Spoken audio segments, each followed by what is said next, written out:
From your local election headquarters, this is Big Country Politics on KTAB. And we're here right now with Vincent Cantu, the Emergency Operations Coordinator for the City of Abilene.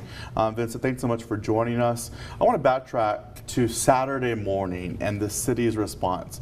Let's go back in time. How was that? Right. So at around 5:45 in the morning, I got a notification from Chief Joey Kincaid that there had been some damage. We weren't sure at that point as to what the extent of the damage was, but in that call, he let me know that there's been a couple of roofs that have been torn up and perhaps a family that was trapped. So at that point, we made our way down here to the Emergency Operations Center and started making our calls and began our response efforts at that time. So your immediate response, obviously, so Chief Kincaid's with the fire department. Yes, sir. So you guys are getting all this information. And then I guess as the next step, we're going to activate the EOC, right? The Emergency Operations Command Center, which is where we are. Right. So what makes you activate that?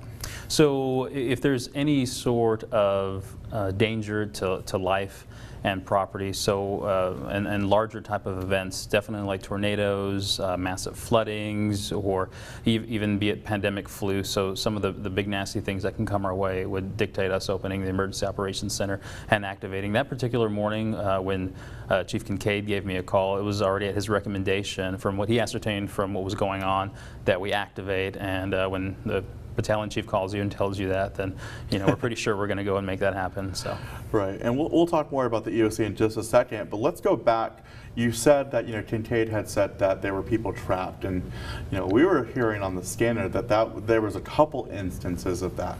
Obviously, we now know that there were no serious injuries or fatalities with this tornado, but that was a true story, right? Right. So first of all, I'd just like to say we're incredibly fortunate that we had no fatalities in this type of event, an F2 tornado.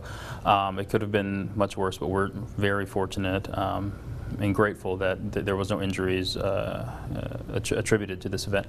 And so the individuals that were trapped, as far as we know, those individuals were might have been a tree or some sort of obstacle blocking their exit route. Yeah, so sometimes the debris can cause the problems, like a downed carport or something like that. Right. There was a lot of things that were mangled, a lot of things, maybe garage doors that might not have been able to serve their function and open correctly. All right, so EOC activated pretty quickly. This room, what is it like in this room? It goes dark. These screens light up with all kinds of information. They're kind of that are being fed in. The chairs are full. People start piling in. All the people that are essential to getting things kind of stabilized and back to normalcy the best way we can. Who's in those chairs? So we have representatives from fire, police, public works, county emergency management, myself, Jim Bryan, Barbara Bowen, Nate Lester, public health entities. And every event will dictate a different sort of response or different amount of people or different types of people that are in those chairs. But you can generally count on fire, police, and public works and emergency management. And you mentioned Mr. Jim Bryant, and so he is retiring. Right. So it was kind of his last hoorah, or his last incident, and so you were able to learn from him. Right. Talk about that. Right. So it's kind of Jim's going away and my welcoming. And it is.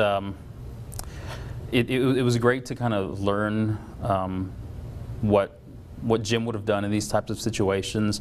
If he kind of let me take the driver's seat, and if he thought that I wasn't doing something quite correctly, he would kind of get me back on track to where I might have needed to go. Fortunately, from his feedback, that didn't happen very often, if at all. So. Right.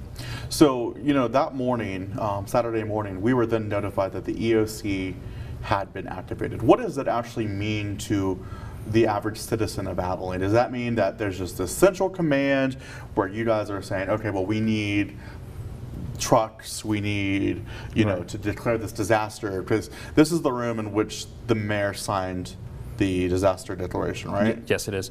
So the major function of the Emergency Operations Center is we support the people out in the field, which the people out in the field will establish something called an ICP, or Incident Command Post. Incident Command Posts, they take care of the incident on scene, and they feed information back up to us, and they let us know what they need on the ground, and we do everything that we can to provide and coordinate that effort.